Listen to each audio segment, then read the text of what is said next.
Okay. இப்போ previous question எடுத்துட்டா, அதை எப்படி அனலைஸ் பண்றோம்னு லைட்டா சொல்லிடுறேன்.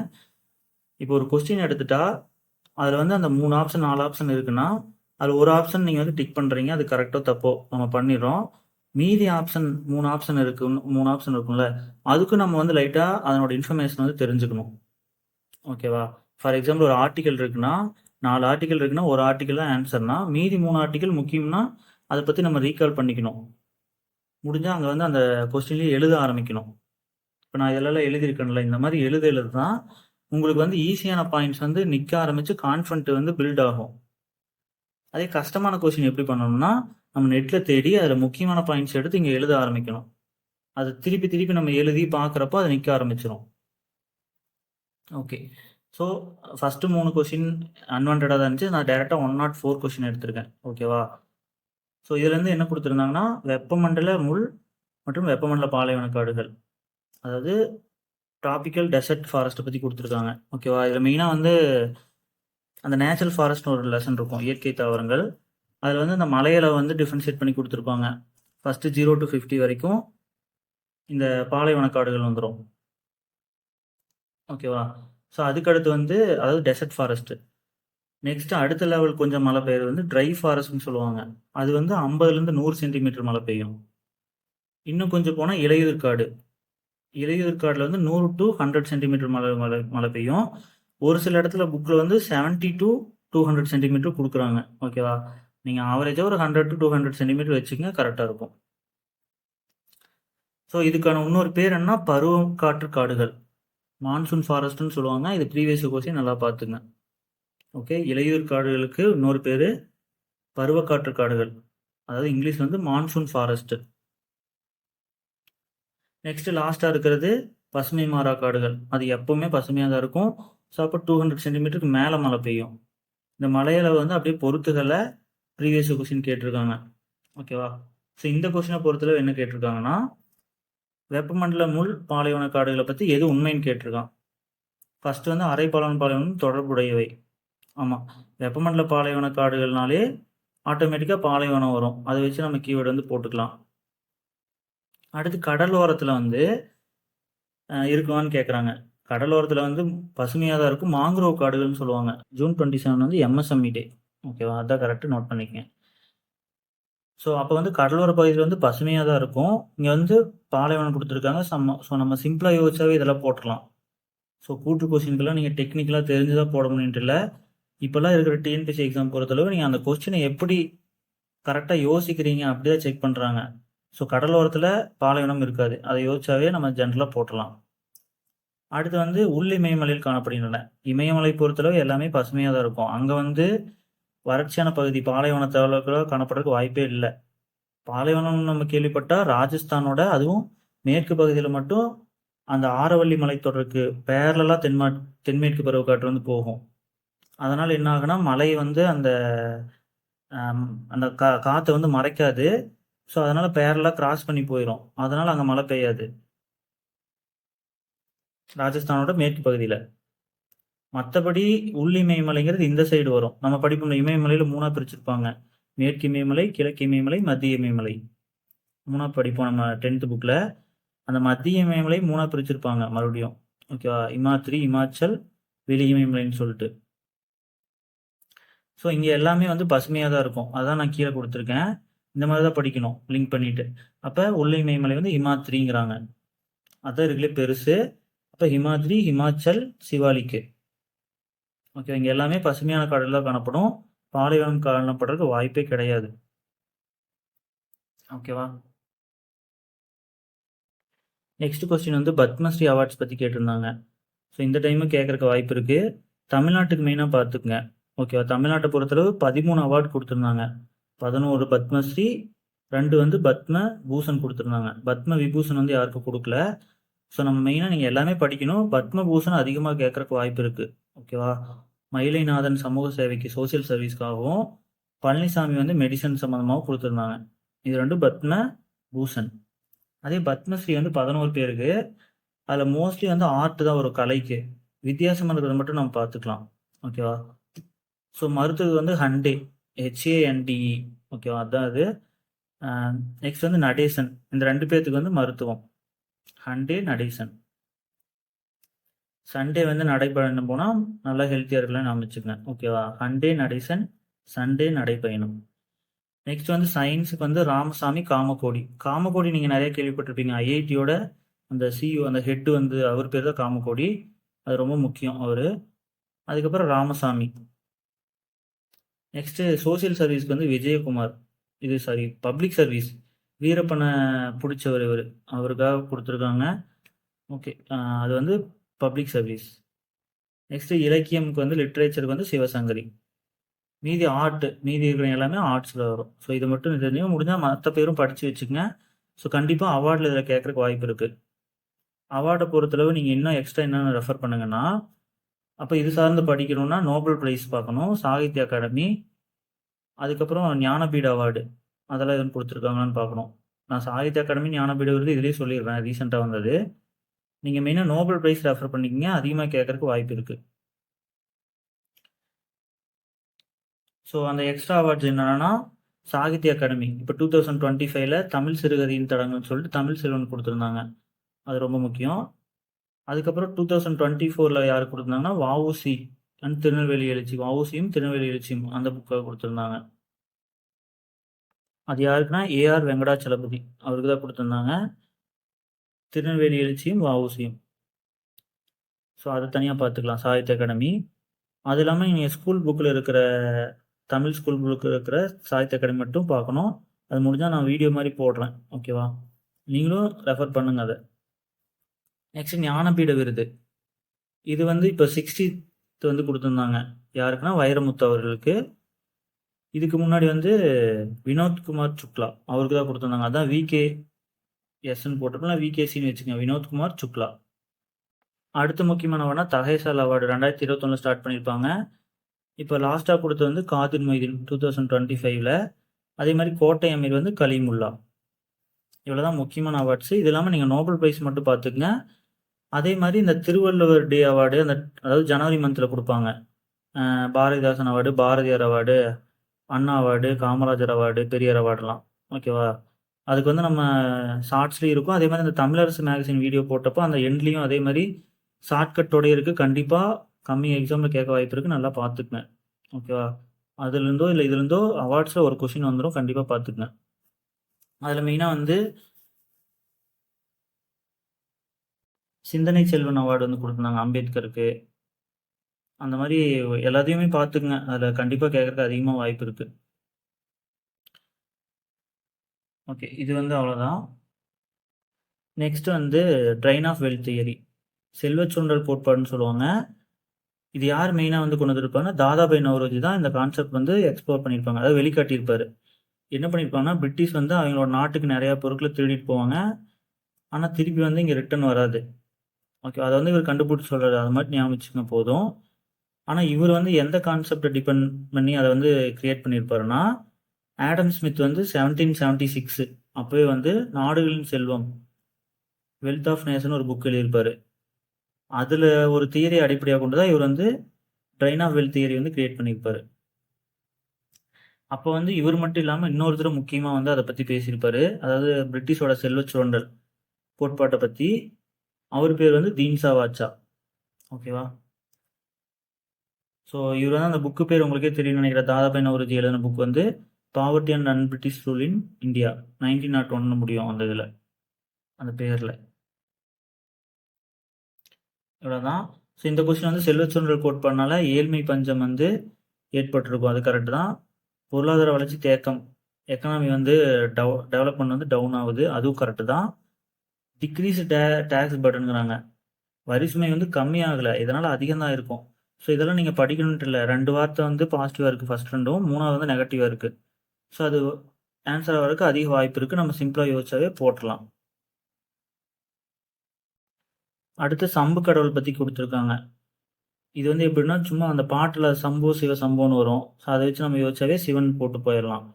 பட் ஆனால் செகண்ட் பாயிண்ட் கொஞ்சம் கற்றுக்கலாம். என்னென்னா, வேத கடவுளான ருத்ரனோட இவர் வந்து அடையாளப்படுத்தப்படுதுன்னு சொல்லியிருக்காங்க. ஏன் சொல்கிறாங்கன்னா, வேத காலத்தில் வந்து ருத்ரன் வந்து புயல் மற்றும் அழிவுக்கான கடவுள். அதே வந்து புராண காலத்தில் வந்து சிவன் வந்து அதே மாதிரி அழிக்கிற கடவுள் அந்த மாதிரி வராது. ஸோ அதனால் 2 பேர்த்துக்கு மேட்ச் பண்ணி சொல்லியிருக்காங்க. அதை பார்த்துங்க.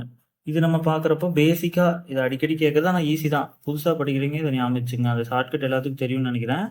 முறுக்கு தின்றால் இன்பம் வருமே துர்கா. ஓகேவா, அந்த கடவுளுக்கு 5 கடவுளுக்கான ஷார்ட்கட் இது. குறிஞ்சினா முருகன், முல்லைனா திருமால், மருதம்னா இந்திரன், நெய்தல்னா வருணன், பாலைனா துர்க்கை கொற்றவை, அது மாதிரி சொல்லுவாங்க. ஸோ இந்த 5 நல்லா பார்த்துக்குங்க. பேசிக் தான், ஆனால் அடிக்கடி கேட்கறது.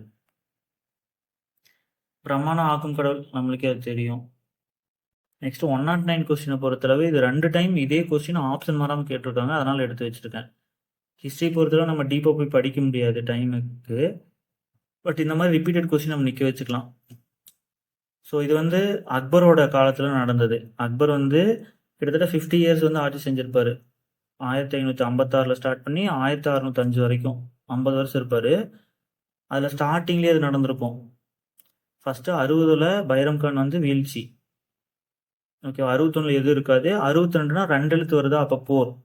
ஸோ போர் கைதிகளை வந்து அடிமையாக வைக்கிறது வந்து ஒழிச்சிருப்பாங்க. 3 நாள் வரி வரும். ஃபஸ்ட்டு வந்து புனித பயண வரியை ஒழித்தல். அடுத்து 1564 வந்து ஜிசியா வரியை ஒழித்தல். இவ்வளோதான். இந்த நாலேஜ் சும்மா மக்கப் மாதிரி வச்சுங்க, லிங்க் பண்ணி படிச்சுங்க. ஏன்னா 2 டைம் இதே கொஸ்டின் ஆப்ஷன் மாறாமல் கேட்டிருக்காங்க. ஸோ அக்பரை பற்றி பார்த்துட்டோம். இது சார்ந்து நம்ம பார்க்குறப்ப என்ன பார்த்துக்கோன்னா, அந்த பாட்ஷா ஷார்ட்கட்டு, இது புதுசாக படிக்கிறவங்களுக்கு யூஸ் ஆகும். அந்த முகலாயர்களோட வரிசை இது. பீனா பாபர், ஹெச்னா ஹுமாயூன், ஏனா அக்பர், ஜேனா ஜஹாங்கீர், எஸ்னா ஷாஜஹான், ஏனா அவுரங்கசீப். ஸோ இதை வந்து நல்லா பார்த்துக்கலாம். அடுத்து வந்து அரசியலமைப்பு குழு, கான்ஸ்டியூஷன் அசம்பிளி கமிட்டிஸு. இது வந்து பெரிய குழுக்கள் வந்து மொத்தம் 8 இருக்கும். ஓகேவா, அந்த 8ம் யார் வந்து ஹெட்டாக இருந்தாங்கன்னு பார்த்துக்கணும். ஃபஸ்ட்டு நேரு மட்டும் 3 குழுக்களுக்கு வந்து தலைவராக இருப்பார். என்னென்னா, ஒன்றிய அரசியலமைப்பு குழு, ஓகே, அதாவது யூனியன் கான்ஸ்டியூஷன், யூனியன் பவர் கமிட்டின்னு ஒன்று இருக்கும், மத்திய அதிகார குழு. இது 2க்கும் வருவார். அது இல்லாமல் மாநிலங்களுக்கான குழு வருவார், ஸ்டேட் கமிட்டிஸ்க்கு. ஓகேவா, மத்தியில் 2, மாநிலத்தில் 1 ஞாபகம் வச்சுங்க. மத்தியத்தில் அரசியலமைப்பு அதிகார குழு, மாநில லெவலில் சிம்பிளா குழு. இவருக்கு 3 முடிஞ்சதா. நெக்ஸ்ட் வந்துட்டிங்கன்னா வல்லபாய் பட்டேல். இவரை பொறுத்தளவு அடிப்படை உரிமையினாலே இவர் தான் வருவார், அடிப்படை உரிமைகளுக்கான குழு. அது இல்லாமல் மாகாண அரசியலமைப்பு குழு, ஓகேவா, ப்ராவின்சஸில் அந்த கான்ஸ்டியூஷனை கிரியேட் பண்ணுற குழு. ஓகே, இந்த 2க்கும் வல்லபாய் பட்டேல். ஓகே, நேருக்கு 3, இப்போ வல்லபாய் பட்டேலுக்கு 2 பார்த்துட்டோம். அடுத்து ராஜேந்திர பிரசாந்துக்கு 2 வரும். என்னென்னா rules committee, steering committee. Tamil வந்து விதிகள் குழு, வழிகாட்டுதல் குழு. ஸோ இவ்வளோதான் மெயினாக. அதுக்கப்புறம் 1 இருக்கா, அது வந்து டிராஃப்டிங் கமிட்டி, அம்பேத்கர் தலைமையில். அது வந்து மொத்தம் 1+6 இருப்பாங்க, 7 மெம்பர்ஸு. அதுக்கு அம்பேத்கர் தான் ஹெட்டாக இருப்பார். எப்போ போட்டிருப்பாங்கன்னா, விடுதலை அடைஞ்சது ஆகஸ்ட் 5, சரியாக 2 வாரம் கழிச்சு, அப்போ 1947. ஸோ இதுதான் வந்து நான் அந்த ஒரு டேபிளாக கூட கொடுத்துருக்கேன். ஓகேவா, ஸோ இந்த டேபிளில் இதே தான் இருக்குது. ஃபஸ்ட்டு நம்ம நேருக்கு வந்து 3 பார்த்துருந்தோம். ஓகேவா, யூனியன் பவர், யூனியன் கான்ஸ்டியூஷன், அதுக்கப்புறம் ஸ்டேட் கமிட்டி. இந்த 3 வந்து நேருக்கு. அதுக்கப்புறம் பட்டேலுக்கு வந்து ப்ராவின்ஷியல் கான்ஸ்டியூஷன், அதே மாதிரி ஃபண்டமெண்டல் ரைட்ஸு. ஓகேவா, அது இல்லாமல் மைனாரிட்டிஸ் வருவாங்க. அது வந்து சப் கமிட்டி மாதிரி இதை பிரிச்சிருப்பாங்க இவருக்கு மட்டும். அதில் மெயினாக நம்ம பார்க்க வேண்டியது கிருபாலினிக்கு வந்து ஃபண்டமெண்டல் ரைட்ஸு, முகர்ஜிக்கு வந்து மைனாரிட்டி அது வந்துடும். ஓகேவா, நெக்ஸ்ட் டிராஃப்டிங் கமிட்டி பார்த்துட்டு அம்பேத்கர், ரூல்ஸ் அண்ட் ஸ்டீரிங் வந்து ராஜேந்திர பிரசாத். அவ்வளோதான் இது. நெக்ஸ்ட் வந்து மக்களவையில் வந்து அதிக இடத்துல எதுன்னு கேட்குறாங்க.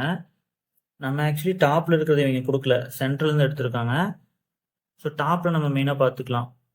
யூபி வந்து 80, அடுத்து மகாராஷ்டிரா 48, வெஸ்ட் பெங்கால் 42, பீகார் வந்து 40, தமிழ்நாடு வந்து 39.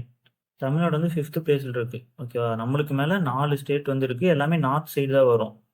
ஓகே, ஏன்னா அங்கே மக்கள் தொகை அதிகம். ஸோ ஆட்டோமேட்டிக்காக அந்த இடஒதுக்கீடு அதிகமாக இருக்கும் தொகுதிக்கு. Okay, UP, Maharashtra, West Bengal, Bihar, Tamil Nadu.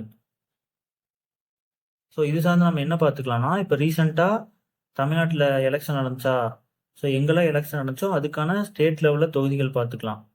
தமிழ்நாடு 234 நம்மளுக்கு தெரியும். அதுலேருந்து 60 கூட்டினீங்கன்னா வெஸ்ட் பெங்கால் வந்துடும் 294, கேரளா 140, அஸ்ஸாம் வந்து 126. இதை மட்டும் தெரிஞ்சு வச்சுக்கோங்க.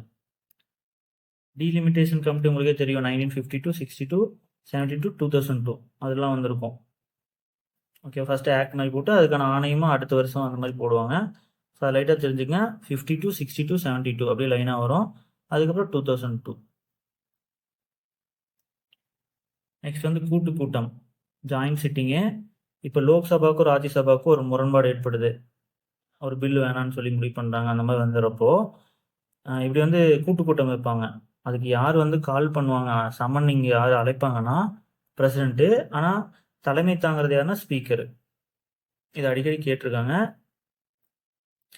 இது வந்து 3 டைம்ஸ் மட்டும் நடந்திருக்கு இது வரைக்கும். அதாவது கூட்டு கூட்டம் வந்து 1961 அந்த டவுரி ஆக்ட் நம்ம படிக்கிறோம்ல அடிக்கடி அது. அதுக்கப்புறம் 1978 வந்து பேங்க் சர்வீஸ் கமிஷன். இப்போ எப்படி யூபிஎஸ்சி இருக்குல்ல, பப்ளிக் சர்வீஸ் கமிஷன், அந்த மாதிரி பேங்க்குக்கும் தனி பப்ளிக் சர்வீஸ் கமிஷன் கேட்டிருக்காங்க 1978. அதுக்கப்புறம் போட்டா ஆக்ட் தெரியுமில்ல, ப்ரிவென்ஷன் ஆஃப் டெரரிசம் அந்த இது, அது வந்து 2002. இந்த 3மே கூட்டு கூட்டத்தில் வந்து விவாதிக்கப்பட்ட மசோதாக்கள் வரும். ஓகேவா? ஸோ அது ரொம்ப முக்கியம். இது கேட்டிருக்காங்க நிறையா டைமு. ஆர்டிக்கல் வந்து இதுக்கு வந்து 108 ஆஸ்திரேலியாவிலேருந்து எடுத்திருப்பாங்க. அதை மட்டும் தெரிஞ்சுங்க, அவ்வளோ. இதில் முக்கியமானதுன்னா இதுதான் கேட்பான் அதிகமாக. நெக்ஸ்ட் இது ஒரு கன்ஃபியூசிங் கொஸ்டின். பிரசிடென்ட் வந்து பார்லிமெண்ட்டில் மெம்பராக இருக்கக்கூடாது, லோக்சபாலையோ ராஜ்யசபாலையோ இருக்கக்கூடாதுன்னு ஒரு ரூல்ஸ் இருக்குது. அதுக்கு வந்து ஆர்டிகல் வந்து 59. ஆனால் நாங்கள் இந்த எக்ஸாம் எழுதுறப்ப என்ன பண்ணியிருந்தோம்னா 58 போட்டிருந்தேன். என்ன காரணம்னா 58 என்ன இருக்குன்னா, அந்த குடியரசுத் தலைவர் வந்து மக்களவை உறுப்பினர் ஆவதற்கான தகுதி இருக்குன்னு ஒரு லைன் இருக்கும். அதாவது குடியரசுத் தலைவர் பொறுத்தளவு லோக்சபா மெம்பர் ஆகிறதுக்கான குவாலிட்டி வந்து இருக்கணும். அதே வந்து வைஸ் பிரசிடென்ட் வந்து ராஜ்யசபாக்கான மெம்பர் ஆகிறதுக்கான தகுதி வந்து இருக்குன்னு ஒரு ரூல்ஸ் இருக்குது 2 பேர்த்துக்குமே. ஸோ அதை ஞாபகம் வச்சுட்டு நாங்கள் என்ன பண்ணிட்டோம்னா 58 நிறைய பேர் போட்டோம். ஆனால் அது தப்பு, 59 தான் ஆன்சர். அதாவது 58 என்ன இருக்குன்னா, அந்த உறுப்பினராகக்கான தகுதி இருக்கணும்னு இருக்கும் 58. அதே 59 என்ன இருக்கும்னா, அந்த மாதிரி உறுப்பினர் ஆகக்கூடாதுன்னு இருக்கும். ஓகே, அந்த தகுதி வேணும்னு சொன்னால் 58, உறுப்பினராக இருக்கக்கூடாதுன்னு சொன்னால் 59. அதான், அதை வச்சு ஆரம்பிச்சிங்கன்னா ஈஸியாக போட்டலாம். நெக்ஸ்ட் வந்து சிட்டிசன்ஷிப் பற்றி கேட்டிருக்காங்க. அதில் வந்து ஒரு மெத்தட் தான் ரெஜிஸ்ட்ரேஷன். சிட்டிசன்ஷிப்பை பொறுத்தளவு செகண்ட் பார்ட்டில் வந்திருக்கும். 5லிருந்து 11 வரைக்கும் ஆர்டிகல்ஸ் வந்து சிட்டிசன்ஷிப்க்கு வரும். இதை பொறுத்தளவு நம்ம வந்து 1955 வந்து ஒரு ஆக்ட் போட்டிருப்பாங்க. ஓகேவா? ஏன்னா ஆர்டிகல் 11 என்ன சொல்லியிருப்பாங்க, பார்லிமெண்ட் வந்து குடியுரிமை சார்ந்த சட்டங்களை வந்து நிறைவேற்றிக்கலாம்னு சொல்லியிருப்பாங்க. அதனால் அதை யூஸ் பண்ணி 1955 ஃபஸ்ட்டாக சிட்டிசன்ஷிப் ஆக்ட் வந்து இது பண்ணி 5 டைப்பில் வந்து குடியுரிமை வந்து வாங்குற மாதிரியும் 3 டைப்பில் குடியுரிமை வந்து இழக்கிற மாதிரியும் அந்த ஃபெசிலிட்டிஸ் வந்து கொண்டு வந்திருப்பாங்க. ஸோ அதில் ஒரு மெத்தட் தான் ரெஜிஸ்ட்ரேஷன் மூலிமா நம்ம வேணும்னா சிட்டிசன்ஷிப் வந்து வாங்கிக்கிறது. நிறையா பேருக்கு ஒரு கன்ஃபியூஷன் வரும். சிட்டிசன்ஷிப் வந்து ரெஜிஸ்ட்ரேஷன்லேயும் வருது, நேச்சுரலைசேஷன் வரும். இது ரெண்டுக்கு என்ன வித்தியாசம்னா, நேச்சுரலைசேஷனா ஃபுல்லாக ஃபாரினர். ஓகேவா? அவங்களுக்கு இந்தியாவுக்கு சம்மந்தம் இருக்குது, அந்த மாதிரி ஒருத்தங்க வந்தால் நேச்சுரலைசேஷன் வரும். அது ரெஜிஸ்ட்ரேஷனும் மோஸ்ட்லி அவங்க இந்திய வம்சாவளி, அவங்க அப்பா இங்கே இருக்கிறது அந்த மாதிரில வர்றது வந்து ரெஜிஸ்ட்ரேஷன் வரும். அதில் தான் 4 ஆப்ஷன் கொடுத்துருக்காங்க. இந்த 4மே கரெக்டு தான். ஃபஸ்ட்டு வந்து காமன்வெல்த்து. இது எப்போ வந்து ஃபஸ்ட்டாக உள்ளே கொண்டு வந்திருப்பாங்க, 1955 கொண்டு வரப்போ என்ன பண்ணியிருப்பாங்கன்னா, காமன்வெல்த் கண்ட்ரிஸ் இருக்கிறவங்க இந்தியாவில் வந்து 5 இயர்ஸ் ஸ்டே பண்ணால் போதும், அவங்களுக்கு கொடுக்கலான்னு சொல்லியிருப்பாங்க. வேறு எந்த கண்டிஷன் இருக்காது. ஆனால் 2003 நம்ம இதே சிட்டிசன்ஷிப் ஆக்ட் அமெண்ட் பண்ணுறப்ப என்ன மாற்றிருப்பாங்கன்னா, இந்த கண்டிஷன் அப்படியே தான் இருக்கும். இந்தியாவில் வந்து 5 இயர்ஸ் கண்டிப்பாக ஸ்டே பண்ணியிருக்கணும். அது இல்லாமல் அந்த அப்ளை பண்ணுற கண்ட்ரியும் வந்து இந்தியா வந்து இதே மாதிரி அங்கே வந்து அலோவ் பண்ணியிருக்கணும். ஓகேவா? ஸோ 1955 ஒரே கண்டிஷன், இங்கே வந்து 5 இயர்ஸ் தங்கினா போதும். அதே 2003 என்ன பண்ணுறாங்கன்னா, அந்த 5 இயர் தங்கணும், பட் அது மட்டும் பத்தாது, இந்தியாவை வந்து அந்த கண்ட்ரிலும் அலோவ் பண்ணணும். இந்த ரூல்ஸையும் உள்ள எக்ஸ்ட்ரா ஆட் பண்ணியிருக்காங்க. அதை மட்டும் ஞாபகம் வச்சுங்க. அதான் அங்கே எழுதியிருக்கேன். அடுத்த ரூல்ஸ் என்னென்னா, இந்திய பெற்றோரின் குழந்தைகள், அதாவது மைனர் சில்ட்ரன் 18 இயர்க்கு கீழே இருந்தால் அவங்க ஆட்டோமேட்டிக்காக சிட்டிசன்ஷிப் வந்துடும், அவங்க அப்பாவுக்கு வரப்போ. அது ஈஸி தான்.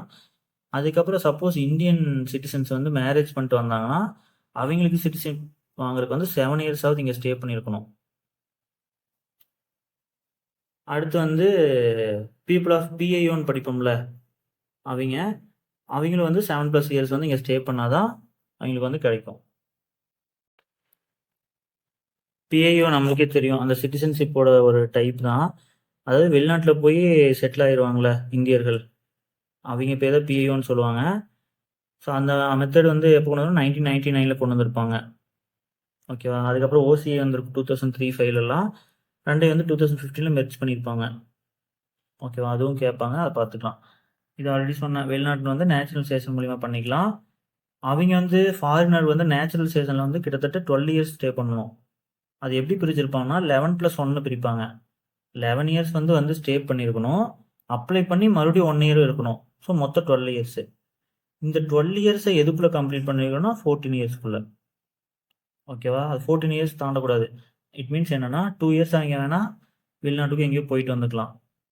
மொத்தம் 14 இயர்ஸில் 12 இயர்ஸ் வந்து இந்தியாவில் இருந்திருக்கணும். அந்த 12 வந்து 11 வந்து அப்ளை பண்ணுறதுக்கு முன்னாடி இருந்திருக்கணும், 1 இயர் வந்து அப்ளை பண்ணுறதுக்கு அப்புறம் இருந்திருக்கணும். இதுதான் மெயினாக நேச்சுரலைசேஷன் கீழே வர கண்டிஷன். அதுக்கப்புறம் 2019 வந்து சிட்டிசன்ஷிப் ஆக்ட் வந்து அமெண்ட் பண்ணியிருப்பாங்க லாஸ்ட்டாக. அதில் என்ன பண்ணியிருப்பாங்கன்னா, மொத்தம் 3 கண்ட்ரிஸ், ஆப்கானிஸ்தான், பாகிஸ்தான், பங்களாதேஷ், அதில் இருக்கிற மைனாரிட்டிஸ் மட்டும் இங்கே வந்து இது பண்ணால் அவங்க வந்து 6 இயர்ஸ் ஸ்டே பண்ண போது கொடுக்குறேன்னு சொல்லியிருப்பாங்க.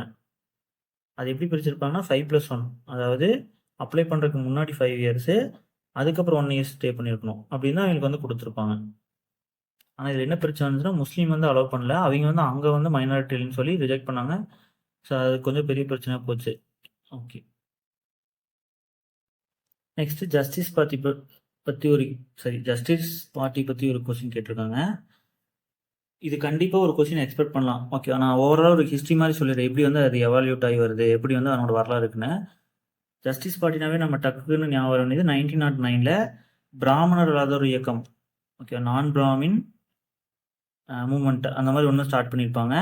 இதை ஸ்டார்ட் பண்ணது யாருன்னா புருஷோத்தமன் சுப்பிரமணியம்.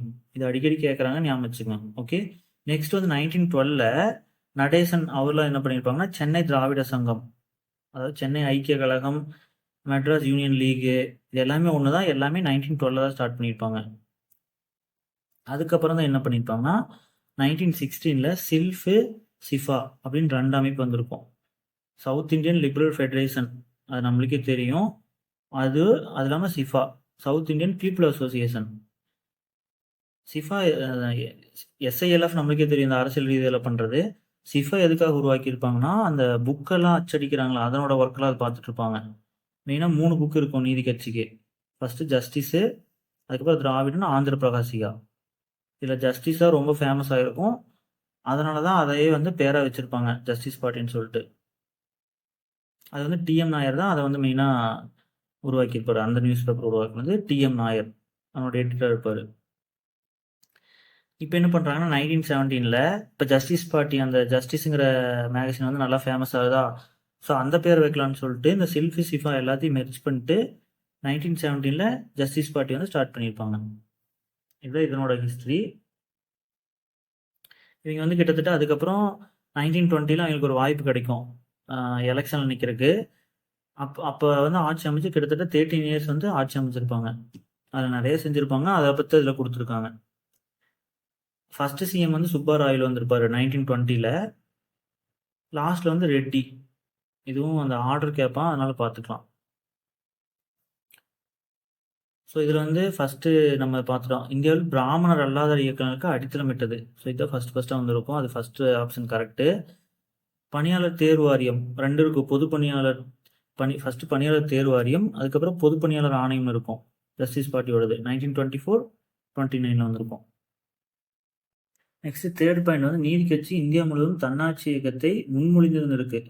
ஆக்சுவலி இவங்க நடுவில் எதிரான கட்சி, ஓகேவா, இந்துக்களின் கட்சி அப்படின்னு சொல்லிட்டு கூட நீதி கட்சி வந்து தன்னாட்சி இயக்கத்தை வந்து விமர்சனம் பண்ணுவாங்க. ஸோ 2 பேரும் எதிரானது இங்கே ஒட்டுக்காக இருக்கிற மாதிரி கொடுக்குறாங்க. ஸோ நம்ம அதை வச்சே போட்டுடலாம்.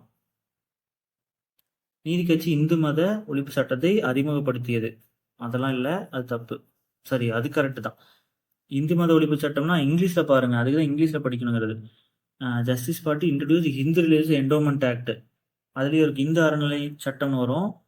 பட் ஆனால் இதில் கொஞ்சம் வித்தியாசமாக கொடுத்துருக்கான் ட்ரான்ஸ்லேஷன். இங்கிலீஷில் ஈஸியாக இருக்குது. Justice Party introduce Hindu religious endowment act. So அது கரெக்டு தான். இது வந்து ஒரு சில இடத்துல 1925 கொடுக்குறாங்க ஹிந்து ரிலீஜியஸ் என்டோமெண்ட் ஆக்ட்டுக்கு. ஒரு சில இடத்துல வந்து 1926 கொடுக்குறாங்க. ஓகேவா? ஸோ நீங்கள் அது எது ஆப்ஷன் இருக்கோ அதை பொறுத்து போட்டுக்குங்க. இவ்வளோ தான் இதில் மெயினாக கேட்குறது. ஆனால் ஜஸ்டிஸ் பார்ட்டி ரொம்ப முக்கியம், நல்லா பார்த்துக்குங்க. நெக்ஸ்ட் வந்து சுகாதார திட்டங்களை காலவரிசைப்படுத்துக. ஹெல்த் ப்ரோக்ராம் வந்து க்ரானாலஜிக்கல் ஆர்டர் வந்து கேட்டிருக்காங்க. ஃபஸ்ட்டு மலேரியா எராடிகேஷன் வந்து 1958. யானைக்கால்னால் 2 காலும் பெருசாக வீங்கிரும்ல, அப்போ 5 ஞாபகம் வச்சுங்க. 1955. இது ரொம்ப முக்கியம். தேசிய குடும்ப கட்டுப்பாடு திட்டம் நம்மளுக்கே தெரியும் 1952. அது ரொம்ப பெரிய திட்டம். இந்தியா தான் ஃபஸ்ட்டு இன்ட்ரடியூஸ் பண்ணியிருப்பாங்க. ஸோ அது ரொம்ப முக்கியம். பெரியம்மை ஒழிப்பு திட்டம் 1962. பெரியம்மாய்க்கு வந்து 62 வயசுன்னு சும்மா ஞாபகம் வச்சுங்க. ஓகேவா? அவ்வளோதான். இதில் வந்து என்னென்னா, அந்த குடும்ப கட்டுப்பாட்டுக்காக ஒரு திட்டம் இருக்கும், மிஷன் பரிவார் விகாஸ்ன்னு சொல்லிட்டு. அது யூனிட் 9 சார்ந்து கேட்குறக்கு வாய்ப்பு இருக்குது. ஓகேவா? 2016 வந்திருக்கும் மிஷன் பரிவார் விகாஸ். இதில் 2 இது இருக்கும், சாயா, அந்தாரா. சாயானா வாய்வழி மாத்திரை மூலிமா இது பண்ணுறது, அந்தாரானா ஊசி மூலிமா அந்த கர்ப்பத்தடை இந்த மாதிரிலாம் பண்ணுறது. இதை வந்து மெயினாக யார் வந்து அந்த இதை வந்து ப்ரொவைட் பண்ணுவாங்கன்னா ஆஷா. ஆஷானா அந்த ஊரில் அந்த சின்ன நர்ஸ் மாதிரி செயல்படுவாங்க. ஃபுல் ஃபார்ம் கேட்குறக்கு வாய்ப்பு இருக்குது, அக்ரெடிட்டட் சோஷியல் ஹெல்த் ஆக்டிவிஸ்ட்டு. அந்த பிங்க் கலர் சாரீ மாதிரி கட்டியிருப்பாங்க. அவங்க வந்து இந்த குழந்தைகளுக்கு மருந்து கொடுக்கறது, அதுக்கப்புறம் இந்த மாதிரி கருத்தடை மாத்திரைகளை வந்து டிஸ்ட்ரிபியூட் பண்ணுறது, இந்த ஒர்க்லாம் அவங்க மெயினாக பண்ணுவாங்க. இவ்வளோ இதில் மெயினாக பார்த்துக்குங்க. அந்த இயர்ஸ் கொஞ்சம் கேட்க வாய்ப்பு இருக்குது, மேட்ச்சில் பார்த்துக்குங்க.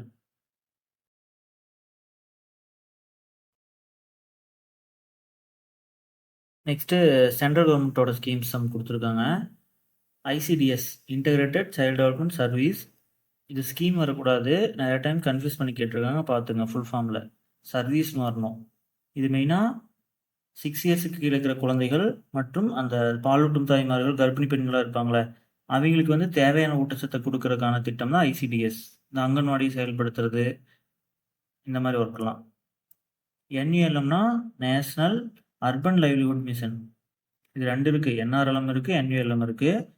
அது வந்து நேஷ்னல் ரூரல் லைவ்லிஹுட் மிஷன், இது அர்பன். இது வந்து 2013. அதே என்ஆர்எல்எம்னா 2011.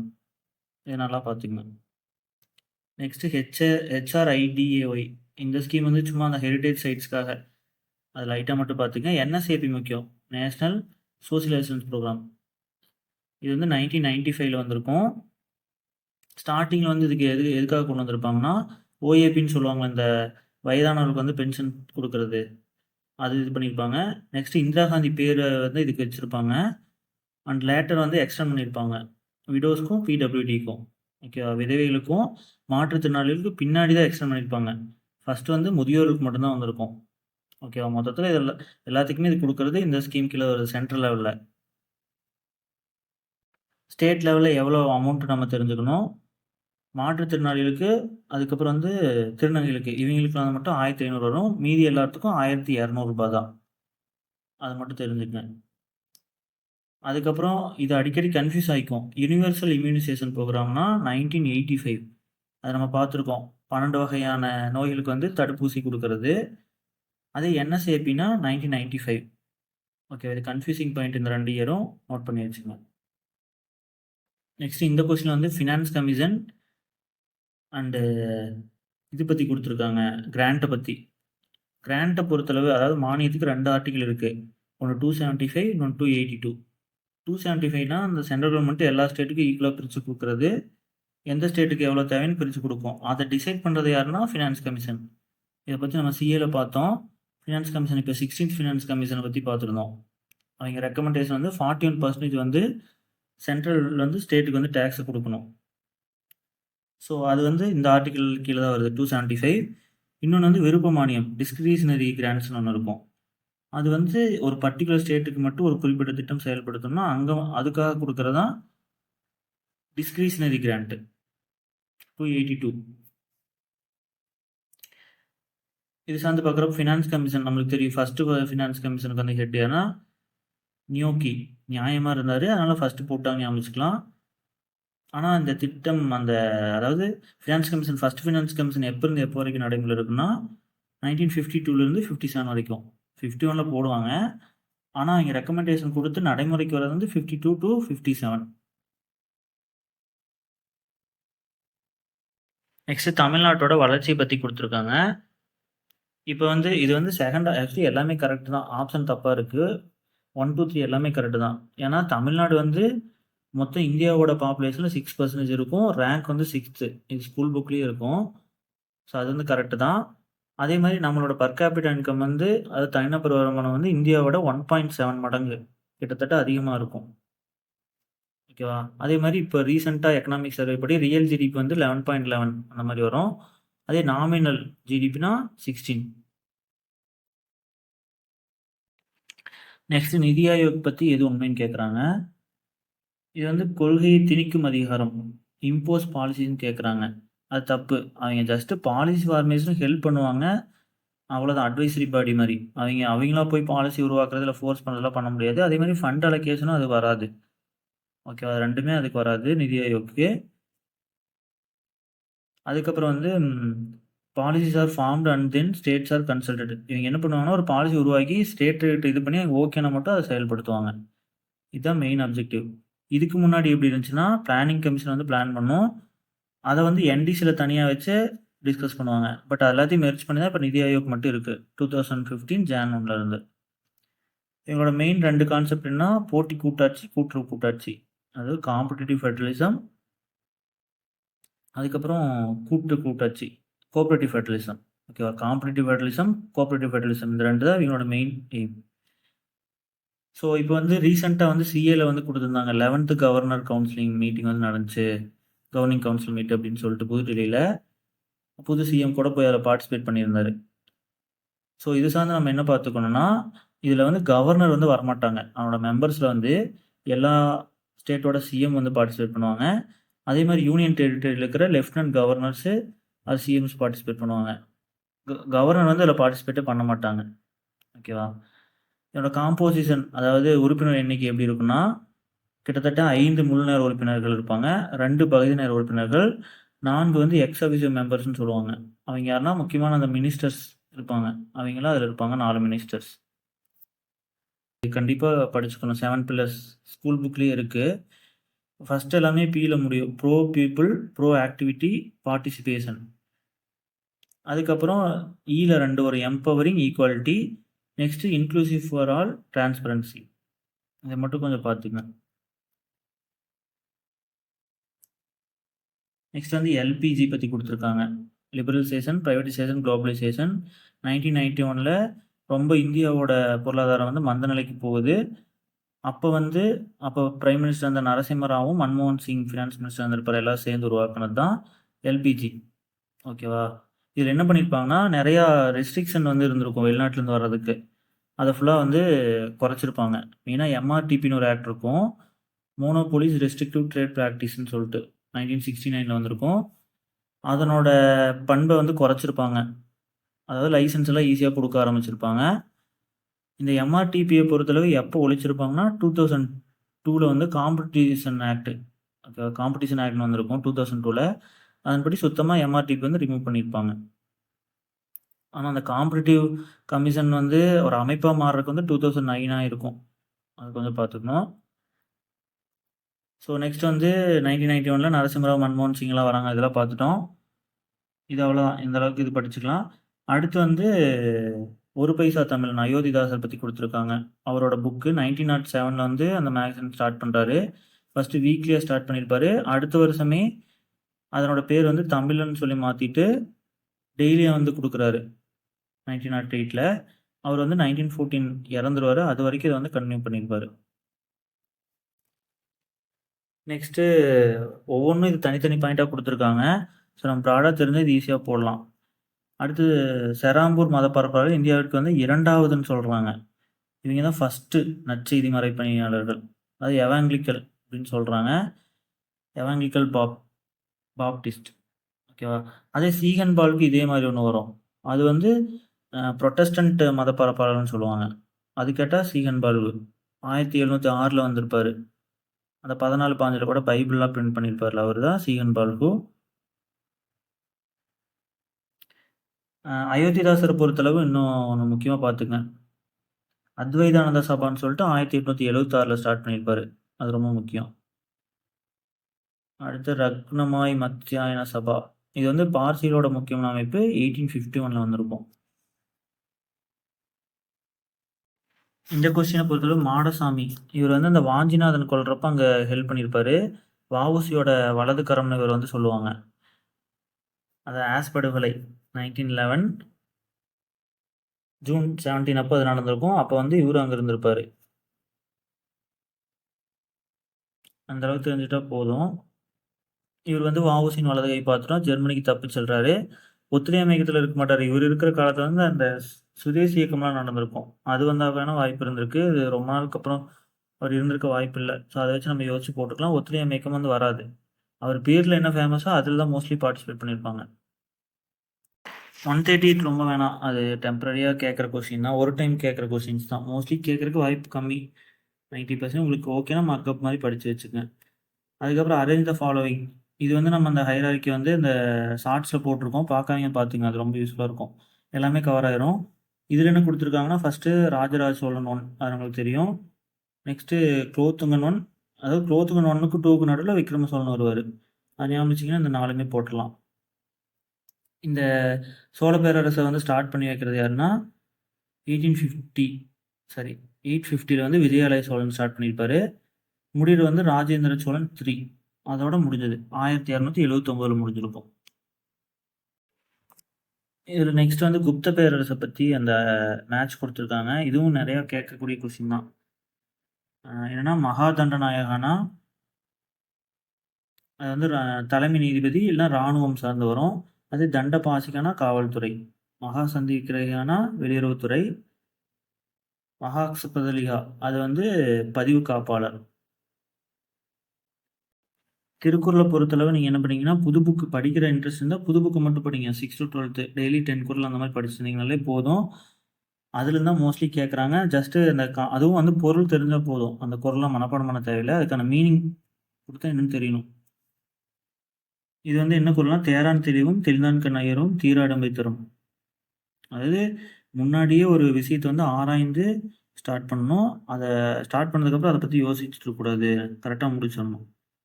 இல்லைன்னா ரொம்ப துன்பத்தை தரும் அப்படின்னு சொல்லியிருக்காங்க.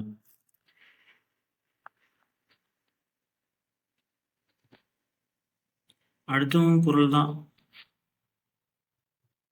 அறிவை திரட்டிக் கொள்ள ஒருவன் அவை அதாவது ஒருத்தன் வந்து அவையில் வந்து ப்ராக்டிஸ் பண்ணாமல் பேசினானா அரங்கின்றி வட்டாடியற்றது. அதாவது ஒரு தாயக்கரமே இல்லாமல் அந்த கோடே போடாமல் தாயக்கரம் விளையாடுறதுக்கு சமம் அப்படின்னு வந்து சொல்கிறாங்க. நெக்ஸ்ட்டு இது தெரியுமா? இயற்றலும் ஈட்டலும் காத்தலும் இயற்றலும் ஈட்டலும் காத்தலும் காத்த வகுத்தலும் வல்லதரசுன்னு சொல்லுவாங்க. அந்த குறள் தான் கொடுத்துருக்காங்க. இதெல்லாம் ரிப்பீட்டட் கொஸ்டின் தான் திருக்குறளில். நெக்ஸ்ட்டு சாகித்ய அகாடமியில் 2 கேட்டிருக்காங்க. அப்ளை பார்த்து நம்ம ரீசெண்டாக கேட்டிருக்காங்க. இது வந்து புக்கிலேருந்து கேட்டுருக்காங்க. இது வந்து அழகிரி சாமிக்கு வந்து 1970ல் அன்பளிப்புங்கிறதுக்காக வாங்கியிருப்பாரு. அது இல்லாமல் மீதியை நம்ம பார்த்துக்கணும். இந்த மாதிரி தான் அனலைஸ் இருக்கணும். ஓகேவா? ஸோ ராஜம் கிருஷ்ணன் வந்து நம்மளுக்கு தெரியும். வேர்க்குள்ளேன் 1973, திலகவதி 2005, கல்மரம், ஜானகிராமன் சத்தியவைத்தியம் 1979ல். இவ்வளோதான் அது. அடுத்து அகழாய்விடங்கள். இதில் மெயினாக 2 மட்டும் முக்கியம் பார்த்துக்கலாம். கொடுமணல் வந்து சுப்பாராயலு, கரூர் வந்து நாகசாமி. ஓகே, கரூர்னா கருநாகம் ஞாபகம் வச்சுக்கலாம். கரூர் நாகசாமினா கருநாகம்.